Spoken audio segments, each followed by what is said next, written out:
So good morning. It is 5:30 in the morning and I am off to work. It occurred to me through a conversation with a very good friend of mine that I have not video blogged in a very long time, and I'm not quite sure why I stopped doing it. I think it was a combination of self-image. I have gained some weight, and I'm not real proud of that, but part of that is also because I know getting older and whatever, but I don't necessarily accept that. The other part of it is life happens, you know. I started working for a job away from home. If you recall earlier in my blog posts, or if you know me, you know that I used to work from home, and as you can tell right now I'm driving, so let me just give you a quick bird's eye view.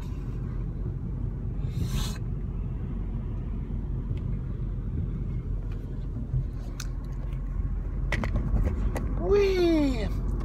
Okay, so I'm gonna pause this just for a second and see if I can get a better perspective. Ooh, you get like a dashboard cam. This is kind of neat. Okay, so I'm gonna move this over just a little bit. There we go. All right. So where was I? Oh, okay. So I'm gonna bring you up to speed a little bit on life, Billie's life.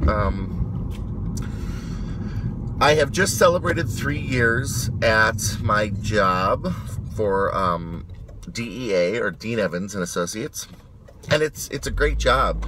I've been promoted twice, and promotions work a little bit differently there. They're not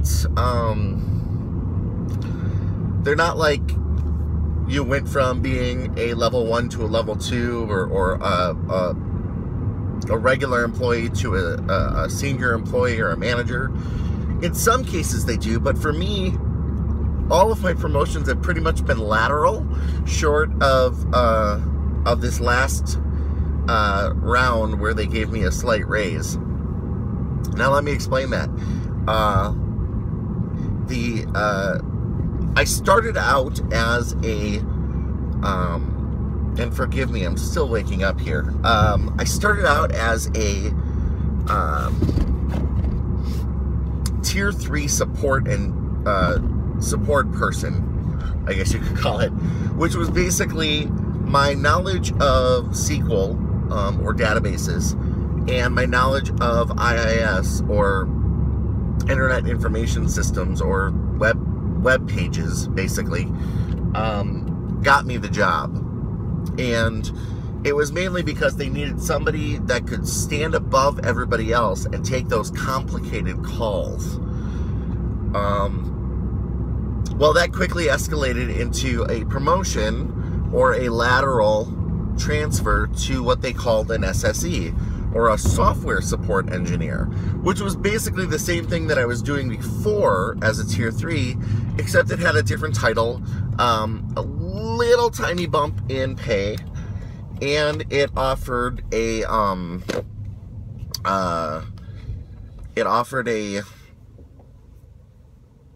integration with the consulting team. And I'll explain the hierarchy in just a second. Okay, I'm sorry. It is so early in the morning that I need some freaking coffee.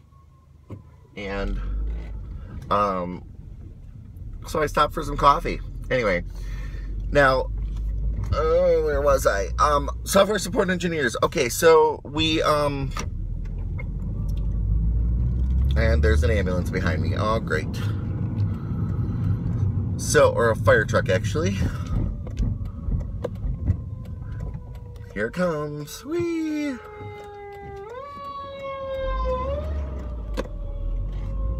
So, okay. I don't know if this position is going to work every single time, and I might end up getting a car mount so that I can actually look at you while I'm vlogging. But I think it's relatively safe to say, you know, driving and blogging is okay as long as I'm not looking at the screen and I'm paying attention to what I'm doing. Anyway, so that was the next promotion, and that was great. It was fun. It was challenging. It created a new sense of energy for my job. I didn't feel so monotonous. Well, after about, I don't know, a year of that, an opportunity came up in the quality assurance department and the development department to work there. So I said, let's see what we can do to help improve our product. Now, for those of you who don't know what I do, or what our company does, I should say, we are a software company that writes event management and resource management software. So what that really means is, if you've ever gone to college, or if you've ever gone to maybe a convention, or gone to a hotel where they had a conference or something like that, our software, what it does is we catalog all of your rooms and spaces, and we say, you have this kind of catering, you have this many projectors and this many chairs and this way of setting up different rooms in conference style or classroom style or meeting rooms or whatever, and we schedule them. Now, it may seem like a simple thing. You may think, oh, well, Outlook can do that, or I could do that through a spreadsheet or something like that. But when you're dealing with hundreds of rooms across, tens or hundreds of buildings, and you need to find out where everybody is, what's going on, where catering needs to go for all of these different things, it gets pretty complicated, and our software does a really good job, and I mean a really good job, of allowing people to schedule that. And we do it through the ability to schedule through a mobile interface or through a web page, but also for admins or people managing the event to see what exactly is going on, to make sure there's no conflicts, to make sure reports get generated properly. We have hundreds of reports. Anyway, so I did quality assurance for a little while, and that, I have to tell you, was probably the most boring job I've ever done. Now, not ever, but it was pretty boring. I mean, the culture between a support representative at any level and a developer at any level is completely different. Developers and QA don't want to talk to people. They don't want to socialize. They don't want to be a part of anything necessarily. They want to code. They want to do their job. They want to make the magic happen. And they want to do that by themselves. So it was a very quiet job. Almost everybody in the department, all they did all day was wear headphones. They had tasks assigned to them, and they focused on that, and that's all they did.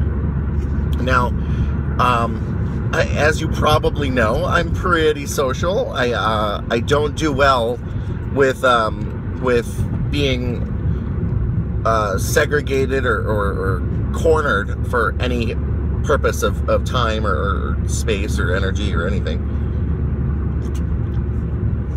Oh, that is hot coffee. Okay. But long and short, about 6 or 8 months into that particular position, I was approached by the sales department because my knowledge and skill set was there, where they needed somebody that they were calling a sales engineer.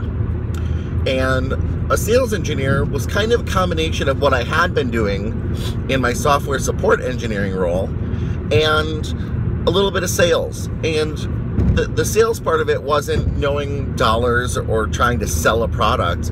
It was more, my job was to be a resource. I was supposed to help with answering all the technical jargon and questions that people just didn't understand or couldn't understand at their particular level within the company. And that was great because really I didn't have to be a part of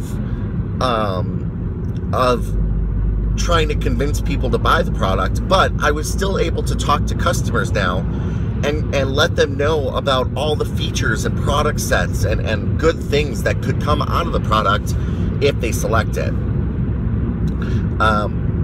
It was great. I liked it. I still like it.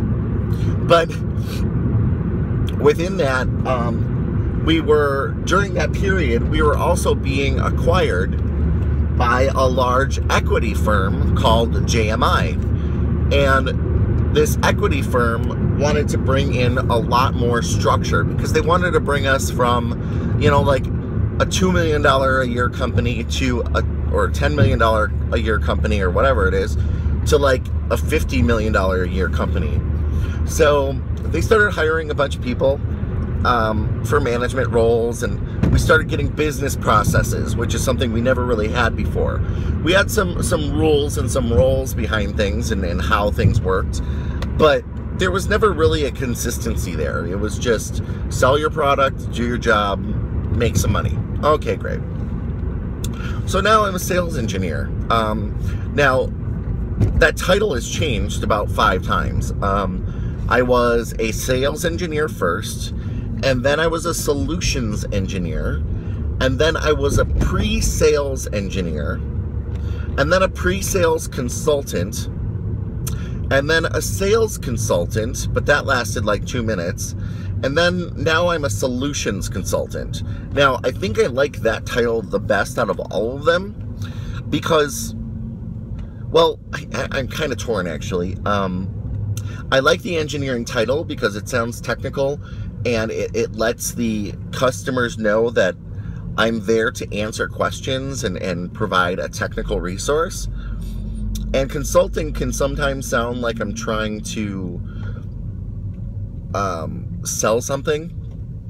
And having the term sales in my title definitely was not a good thing, because I'm not trying to sell anybody anything. I'm literally just trying to explain what the product does, and if it's a feature set that you like, great. If not, it's not my job to sell you on it. Well, I mean, it is my job to sell you on it, but not convince you that that's what you need, even if it's not what you need. Not like some, car salesman or something like that. My job is literally when the salesperson needs a resource to demonstrate the software or to provide context to the functions and facets of the software, we provide that for them. So that's where I'm at right now with my job, and I enjoy it, but oh my god, there's a dog in this car that has green hair or green fur. It's kind of creepy. Anyway, so when I was hired for this position, and I guess the whole point of this conversation is, when I was hired for this position, I was told that there would be about 15 to 20% travel. And I laugh because right now, I have been to more places in this year alone. Now, some of them have been repeat places because the locations to where we sell tend to coagulate or congeal in certain geographic areas. But I have been more places in this past year traveling than I think Tony and I have been in the past 3 years combined. And that's saying a lot. Little break. Okay. So that 15 to 20% travel is more like 50 to 60% travel, honestly. I don't know. I have been to Houston, New York, Seattle, Boston, Atlanta, London. I went to London, England. I've been a lot of places already, and I don't know how I feel about it. So I guess that kind of goes into who you are as a person, really, because if I step back a little bit, I've always been a pretty independent kid growing up. When I was young, Woo, high puberty. When I was young, I was not very popular. My family was extremely poor. My mom was on welfare, therefore I was on welfare. And so I didn't have a lot of good clothes, and you know, other people in my family tried to help out. My sister Debbie, you know, took me in for a little bit, or took me under her wing when I was really young, and kind of, you know, protected me a little bit. And then my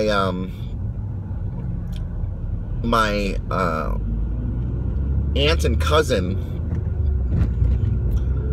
used to take me clothes shopping for school. They did that a couple times because we simply did not have the money to do those kind of things. It kind of derailed when my father went to jail, quite honestly, back when I was 6. So my parents got married shortly before I was born, and about 6 years later, my dad went to jail for embezzlement and left my mom to fend for a family by herself. And at the time, that family included my 3 brothers, Brian, Scott, and Ronnie, my 3 sisters, Debbie, Diana, and Donna, and myself. And she just couldn't do it. Thankfully, my brothers all had, they were stepchildren, so she was able to send them back to their mother, their birth mother, for care. So she was able to alleviate that pressure. And my sisters, a couple of them were already old enough to go live on their own, so they did that. And my 2 youngest sisters ended up moving in with their real father. Again, they were step on my dad's side, or on my mom's side. So they went to live with their father, my mom's second husband. And that just left me and mom. And mom worked sometimes, and sometimes she lived off the state. And she did have a number of back problems and things like that. So it was really hard for her. And I don't blame her for any of that, because she was dealt a rough life. And I don't know, it made it hard for me. We moved a lot because she would develop relationships with people, or with, you know, the job market would change, or a situation would happen, and we'd move. So I went to a lot of different schools growing up, and so I was always the new kid. I was always the poor kid. And in 6th and 7th grade, I actually moved in with my youngest sister, who was very gracious and very thoughtful, and let me live with her and her fiance, or her boyfriend at the time, but her fiance, now her husband. And it was okay. I still wasn't very popular. I was still pretty introverted, because I really hadn't developed a lot of social techniques for gaining friends, because after all the moves, it was just easier to wait until the next move. I didn't really establish a lot of good friendships. Now, that said, I did make some friends, and that was good. But after my first year of high school, I moved out and back in with my parents. My dad had gotten out of jail, and my mom and dad had reconciled for a little bit, and they wanted me back. So I moved back in with them. For school, I joined a independent study program that allowed me to escalate my education at my pace. Now, in Denver, they have programs like that, Montessori schools and independent learning schools. But in Wisconsin, where I grew up, for most of my life, they didn't really have a concept of independent study. So I actually went to a high school of the arts, and my high school was more for independent thinkers and artists, like musicians and art majors and things like that. So I didn't really fit in there either, but I got an education out of it, and I graduated early because of it. But what's great about that particular school is it allowed me to work, like a job, because I didn't have to be in school from 8 in the morning till 3:30 in the afternoon. So I got a job at a greasy spoon. It's called George Webb, and I worked there. And through working there, now let me take a step back on that. I got the job actually when I was living with my sister. She used to work weekends at this restaurant, and she would take me with her, and I would work the weekend. I would clean or bus and do the dishes and things like that. Well, that escalated as I got older. I became a waiter, and I got a job at a different location of that same company, George Webb, and when I moved in with my mom. Anyway, while I was living with my mom, I was able to make a substantial amount of money, and I mean substantial. I was saving all the time, and over the course of the years, I had saved probably about $8,000 or $9,000, and that's where I actually started making friends, like real friends. There was a school, two schools, actually two, that were not necessarily nearby, but close enough that George Webb became this, I don't know, collaboration area for these two schools. One was an all-girls Catholic school called Divine Savior Holy Angels, or DSHA, or DSHA, as they called it. The other one was an all-boys school called Marquette University High School. And they were both Catholic organizations. So it was funny because all of these little Catholic kids would come in to the restaurant. And now, granted, this was 97, 96, something like that. They would all come in and smoke like crazy. Like, one person would have a pack of cigarettes, and by the time they left, that whole pack would be gone. I took to them. They were cool. They were interesting kids, and some friends like Dana and Melissa and Jamie and Ken and just a whole bunch of them. Dan. They would come in, and they would always be so full of life and so happy, and they liked me because I kind of gave them the hookup a lot. And I'm sure part of it was because, you know, I wanted friends, but part of it was just because they needed it. They deserved it, and they would drink pounds and pounds or gallons and gallons of coffee, and they would spend as little money as they possibly could, simply because, like everybody else, they were just kids. They didn't have a lot of money, but they went to private school, so maybe they did. Anyway, and then we had a couple of people who would come in from the regular schools, the regular public schools, and they were all friends. Well, through the course of knowing all of these people, or getting to know all of these people, I created a social network, and it was awesome. And this was, now, I've known I was gay for ever.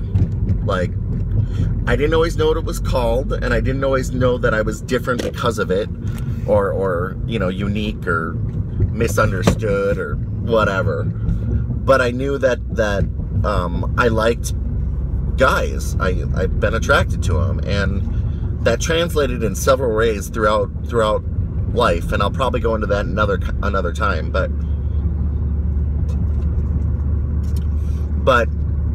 really, the first people I actually was able to feel comfortable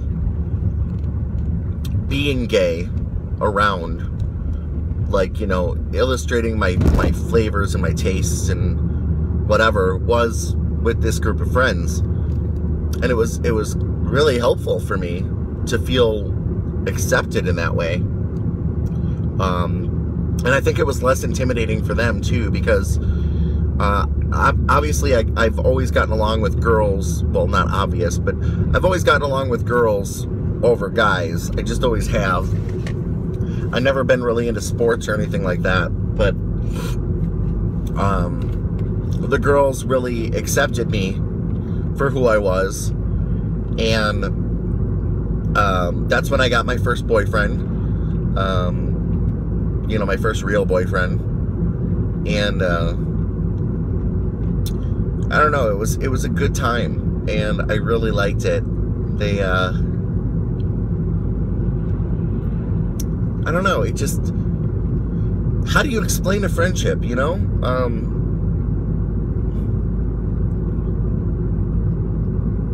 I would go to work every day knowing that if I got through work, you know, no matter how good or how bad it was, if I got through the day, that 45 minutes after I was done with work, my friends would come in and we would hang out, and it would be great. And I really missed that for a long time, because, you know, life happens. We all go to high school, we start getting cars, we start dating, we get into serious relationships, etc. For me, life kind of changed because I started becoming more open about things. I had money, so I could buy better clothes, and even though I didn't necessarily do that like consistently, I was able to get a car, and I started driving, and I found another place to hang out, and this place was called Walker's Point Cafe, and it was downtown in Milwaukee, and it was run by gay guys. Like, it was owned by a gay man, and all the waiters and waitresses were gay, and almost all the patrons were. And it was just like George Webb's, in that people sat around and they drank coffee and they ordered food and socialized. But it felt like a family for a long time. I made a whole bunch of new friends. I dated a ton of people, you know, both actual dates, let's go out to a movie and dinner, and just fooling around dates, like, oh my god, you're hot, let's fool around. I made a lot of friends, made very few enemies back then. Life was just too short, it felt like, to actually make enemies.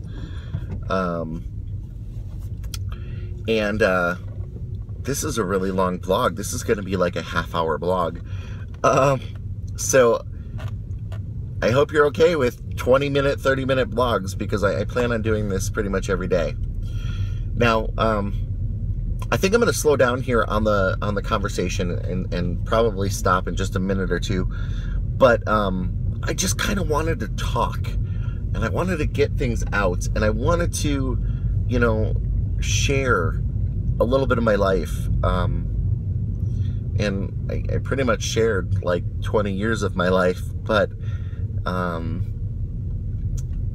I just wanted you all to know that